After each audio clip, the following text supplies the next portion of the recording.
নজর রাখবো পরবর্তী সংবাদে। রাজ্যে বন্যার ফলে ক্ষতিগ্রস্ত হয়েছে বিস্তীর্ণ এলাকা, কৃষির জমি সম্পূর্ণভাবে জলের তলায়। আর সেই সমস্ত ক্ষতিগ্রস্ত কৃষি এলাকা নিয়ে বিশেষ চিন্তা ভাবনা শুরু করেছে কৃষি দপ্তর। উত্তর জেলা থেকে ধরা পড়লো এমনই ছবি। বন্যার ফলে যেভাবে ক্ষতিগ্রস্ত হয়েছে সেই সম্পর্কে উত্তর জেলার দপ্তরের ডেপুটি ডাইরেক্টর ডক্টর ধ্রুবজ্যোতি পাল তিনি জানিয়েছেন যে কৃষির বিষয়ে এবার চিন্তা ভাবনা শুরু করেছে কৃষি দপ্তর। তিনি জানান যে মোট 170 ইতিমধ্যে তিনি জানিয়েছেন 1,70,64 হেক্টর জমিতে ক্ষয়ক্ষতি হয়েছে, ফলন ভালোই ছিল। মাফ করবেন, 17,064 হেক্টর জমিতে ক্ষতি হয়েছে, ফলন ভালোই ছিল, কিন্তু তারপরে এই ক্ষতি সেটাকে সামাল দিতে আরো বেশ কিছুটা সময় লেগে যাবে। তবে আপাতত আজকের দিনে দাঁড়িয়ে তারা ব্যবস্থা গ্রহণ করছেন, খতিয়ে দেখছে সমস্ত কিছু, এমনটাই জানিয়েছে উত্তর জেলার কৃষি দপ্তর। কি বক্তব্য উঠে আসছে ধর্মনগর থেকে শুনুন। তো আমরা ভালোই শুরু করেছিলাম, কাজকর্ম সুন্দরভাবেই হচ্ছিল, খুব একটা ফেভারেবল ওয়েদারের মধ্য দিয়ে আমরা এবারে সাকসেসফুলি আমরা নেব। MICMP বলে মুখ্যমন্ত্রী ইন্টিগ্রেটেড ক্রপ ম্যানেজমেন্ট প্রোগ্রাম আমাদের চলছিল। আমরা অলরেডি কভারেজ আমাদের ভালোও ছিল, সব কিছুই সুন্দরভাবে হয়েছিল। 15 আগস্টের মধ্যে আমাদের মোটামুটি আমরা রোপণ কার্য কমপ্লিট করে ফেলেছিলাম। তো এখন আমরা হঠাৎ করে থার্ড উইক অফ আগস্টে এটা এই কদিন ধরে 18, 19, 20 এগুলোতে খুব বেশি পরিমাণ বৃষ্টি হঠাৎ করে মোটামুটিভাবে ডিস্ট্রিক্টের গড় বৃষ্টি যদি কদিন ধরি প্রতিদিন 100 মিলিমিটার করে 337.45 মিলিমিটার রেইনফল আমরা পেয়েছি। হঠাৎ করে এত বৃষ্টি হয়ে যাওয়ার জন্য বিস্তীর্ণ অঞ্চল প্লাবিত হয়ে যায়।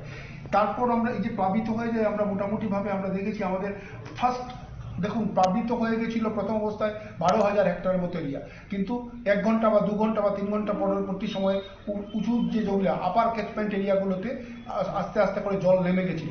ন্যাচারালি ওইসব এরিয়াতে এতটা কোনো এফেক্ট পাইনি। এরপর 3-4 দিন পর যখন আমরা ভালো একটা অ্যাসেসমেন্ট করলাম তাতে দেখা গেল যে মোটের উপর আমাদের 1800 হেক্টরের মতো এরিয়া, 18 থেকে 1900 হেক্টরের মতো এরিয়া আমাদের এফেক্টেড হয়েছে। তো এবার আমরা বাই পার্সন বাই জিপি, যেমন নর্থ ত্রিপুরা ডিস্ট্রিক্টের ওয়ার্স্ট এফেক্টেড জিপি যেগুলো যেমন টঙ্গিবাড়ি, লালছড়া, বিষ্ণুপুর, ভাগ্যপুর, রাগনা, এরকম বেশ কিছু গ্রাম পঞ্চায়েত আছে যেসব এরিয়াতে বা ব্রজেন্দ্রনগরের দিকটাতে বা বিশেষ করে কাঁটাতারের বেড়া যেসব এরিয়াতে যেখানটাতে জলটা পাস আউট হয়নি, অনেক বেশি সময় ধরে স্ট্যাগনেন্ট ছিল, সেই সব এরিয়াগুলোতে ক্ষতির পরিমাণটা আমাদের বেশি ছিল। তাতে করে আমরা আগামী 5 তারিখের মধ্যে মাথা পিছু কার কতটা জমি প্রকৃত অর্থে ফসল নষ্ট হয়েছে সেই হিসাব আমরা করে দিয়ে দিতে পারবো।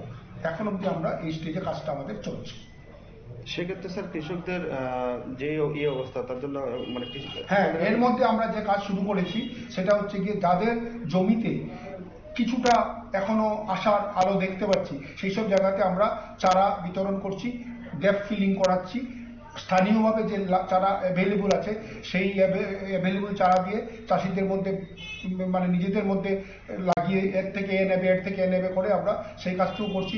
নতুন করে আমরা কমিউনিটি নার্সারি গ্রো করছি আমাদের কৃষি বিজ্ঞান কেন্দ্র এবং চুরাইবাড়ি সিড মাল্টিপ্লিকেশন ফার্মে আমরা অলরেডি সেই কাজ শুরু করেছি। ওখানে আমরা যাদের যাদের একেবারে ক্ষতিগ্রস্ত হয়ে গেছে বা নতুন করে লাগাতে ইচ্ছুক তাদেরকে আমরা এইরকম করে চারা বপন করেছি, চারা দেবো আমরা। প্লাস কিছু লোককে আমরা সবাইকে তো চারা। আপনারা শুনলেন ইতিমধ্যেই যে বক্তব্য উঠে আসছে কৃষি দপ্তরের থেকে। এখনো পর্যন্ত প্রায় 1800 থেকে 1900 হেক্টর জমি ক্ষতিগ্রস্ত হয়েছে। অগস্ট মাসের 26 তারিখ ডাইরেক্টর যান, বন্যা পরিস্থিতি খতিয়ে দেখেন, কৃষকদের যথাযথভাবে সাহায্য করা হবে, চারা গাছ পর্যন্ত বিতরণ করা হবে যাতে আগামী দিনে কৃষকরা আবারও সোনালী ফসল ফলিয়ে ঘরে তুলতে পারেন, অর্থ ঘরে তুলতে পারেন ফসল। সেই লক্ষ্যকে সামনে রেখে কৃষি দপ্তর সহায়তা করবে, পাশে রয়েছে কৃষকদের, এমনটাই আশ্বাস উত্তর জেলা থেকে উঠে আসছে। ছোট্ট বিরতির পর ফিরে আসবো, সঙ্গে থাকুন।